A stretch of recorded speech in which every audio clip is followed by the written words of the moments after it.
आप हैं शिक्षा सुधार रोजगार के साथ। मैं हूं नीरज। बिहार शिक्षक बहाली 2019-2021 की बड़ी खबरों के साथ अभी की बड़ी खबर हम आपको दे दें। बिहार टीटी 2017 गलत प्रश्नों के बदले अंक मुद्दे का केस पटना हाईकोर्ट में आज डिसमिस हुआ है। 2017 से ये केस पटना हाईकोर्ट में लंबित था। आपको बता दें कि 2017 में गलत प्रश्नों के बदले अंक मुद्दे पर भारी हंगामे के बाद पटना हाईकोर्ट में बड़ा केस हुआ था। इस केस से एस्टेट अभ्यर्थियों को क्या है फायदा, ये भी आपको बताएंगे। हम आपको बता दें, बिहार टीटी 2017 गलत प्रश्नों के बदले अंक मुद्दे का केस पटना हाईकोर्ट में शिक्षा सुधार रोजगार द्वारा भी लंबित किया गया था। पर आपको ये बड़ी खबर जाननी चाहिए कि शिक्षा सुधार रोजगार द्वारा जो बड़ा केस पटना हाईकोर्ट में दाखिल किया गया था उसमें बड़ी जीत मिली थी।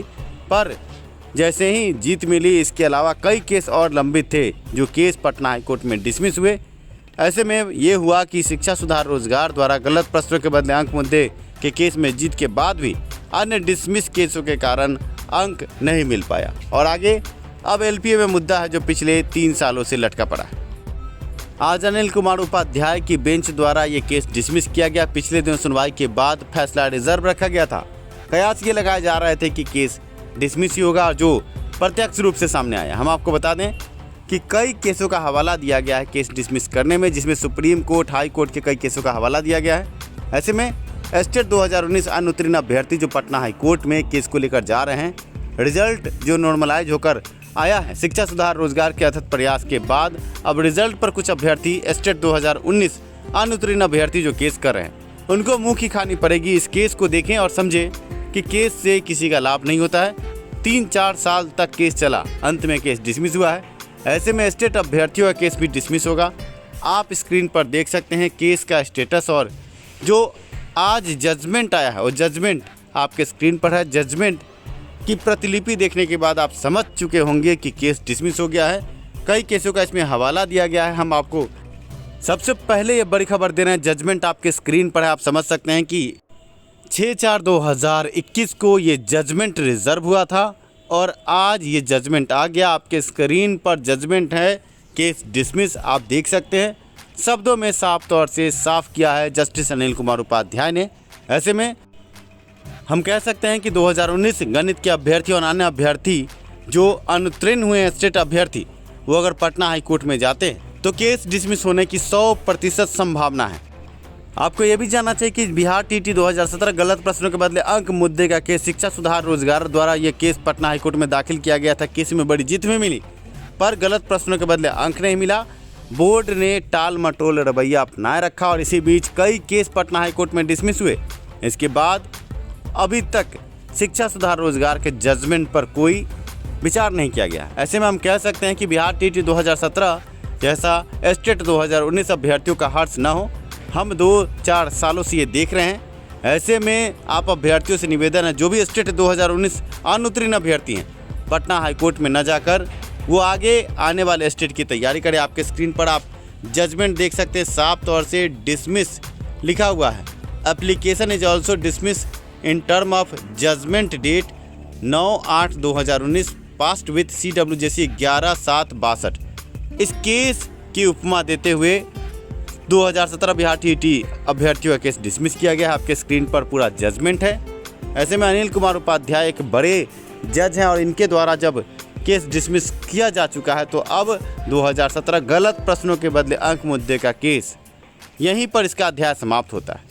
आगे स्टेट 2019 अभ्यर्थी जो अन्य मुद्दों को लेकर पटना हाईकोर्ट पहुंच रहे हैं। हम आपको बता दें कि नॉर्मलाइजेशन की पद्धति से जो परीक्षा हुई है उस परीक्षा में कोई उंगली नहीं उठ सकता, क्योंकि ऑनलाइन तरीके से निष्पक्ष रूप से परीक्षा हुई है। किसी प्रकार की धांधली, किसी प्रकार का कदाचार कहीं हुआ नहीं है। ऐसे में जो भी स्टेट अनुत्तीर्ण अभ्यर्थी पटना हाईकोर्ट में जाएंगे वो अपना केस डिसमिस पाएंगे। बड़ी बात ये भी हम आपको बता दें कि शिक्षा सुधार रोजगार आपके खिलाफ खड़ा होगा पटना हाईकोर्ट में। अगर कोई एस्टेट 2019 अनुत्तीर्ण अभ्यर्थी पटना हाईकोर्ट में केस को लेकर जाता है तो हम इंटरवेन करेंगे उस केस में। और आपको ये जानना चाहिए कि शिक्षा सुधार रोजगार के द्वारा ही बड़े केस के बाद परीक्षा रद्द हुई और रद्द होने के बाद दोबारा ऑनलाइन तरीके से परीक्षा हुई है। जो भी अनुत्तीर्ण अभ्यर्थी केस करने का सोच रहे हैं, हम सीधे तौर पर आपको चेतावनी देते हैं, अगर आप केस करते हैं आपका केस 100% डिसमिस होगा। शिक्षा सुधार रोजगार आपको छोड़ने वाला नहीं है।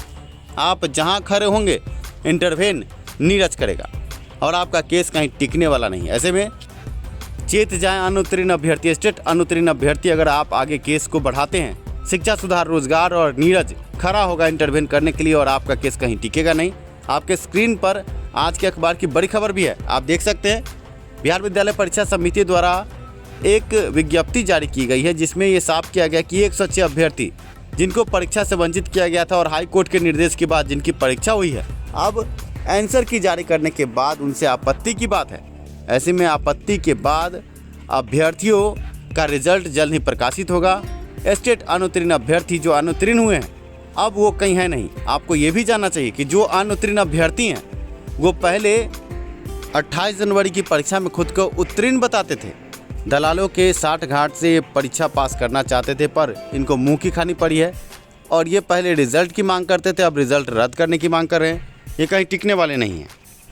संदेह तो ये भी है कि इनके तार ऐसे दलालों से जुड़े हो सकते हैं जो पैसा लेकर रिजल्ट करवाते हैं। 28 जनवरी का रिजल्ट ये इसलिए चाहते थे क्योंकि इन्होंने धांधली और कदाचार करवा कर अपना रिजल्ट पाने की पूरी कोशिश की थी, पर जैसे ही निष्पक्ष रूप से परीक्षा हुई ये कहीं मुंह दिखाने के लायक नहीं रहे। पास करने का दम भरने वाले ये अभ्यर्थी भी कहीं टिक नहीं पाए और आज ये स्टेट रिजल्ट पर केस करना चाहते हैं, पर केस इन पर होगा क्योंकि ये पिछले एग्ज़ाम में रिजल्ट के लिए केस करते हैं और अब रिजल्ट को फिर से रद्द करने के लिए केस कर रहे हैं।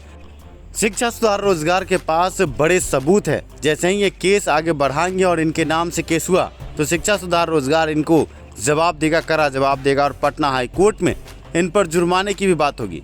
ये जो अभ्यर्थियों को बरगला कर पैसा कमाना चाहते हैं ये कहीं टिक नहीं पाएंगे। ऐसे में आज के अखबार ने ऑनलाइन तरीके से अभ्यर्थियों के सर्टिफिकेट वेरिफिकेशन के बाद जल्द बहाली की जो बात की है ये शिक्षा सुधार रोजगार द्वारा उठाए गए बड़े कदम का नतीजा है। हमने बिहार शिक्षक बहाली से कदाचार, कुव्यवस्था, फर्जीवाड़ा और धांधली खत्म ही कर दिया है लगभग। आप समझ सकते हैं स्टेट रिजल्ट जो कदाचार युक्त रिजल्ट था वो रद्द करवाया और अब ऑनलाइन तरीके से अभ्यर्थियों की बहाली की प्रक्रिया को आगे बढ़ाने के लिए हमारे द्वारा ही केस को आगे बढ़ाया गया था जिसमें बड़ी जीत मिली और अब आगे ऑनलाइन तरीके से बहाली प्रक्रिया बढ़ेगी। इस बीच में संजय करोल को जो कोरोना हुआ है, जो चीफ जस्टिस हैं पटना हाई कोर्ट में, इसके बाद कहीं ना कहीं national federation of the blind का केस अब ठहर सा गया है। इस कारण बहाली में थोड़ा और विलंब हो सकता है, पर घबराए नहीं अभ्यर्थी।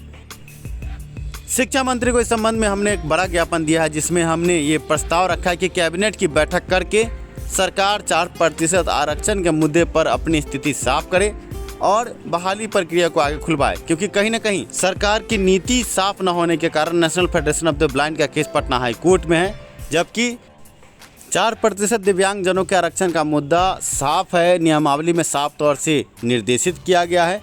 सरकार भी इस संबंध में पहल कर चुकी है और सरकार को अब अपनी नीति को साफ करना है। धन्यवाद वीडियो देखने के लिए। वीडियो पसंद आया हो तो लाइक ज़रूर करें। धन्यवाद वीडियो देखने के लिए।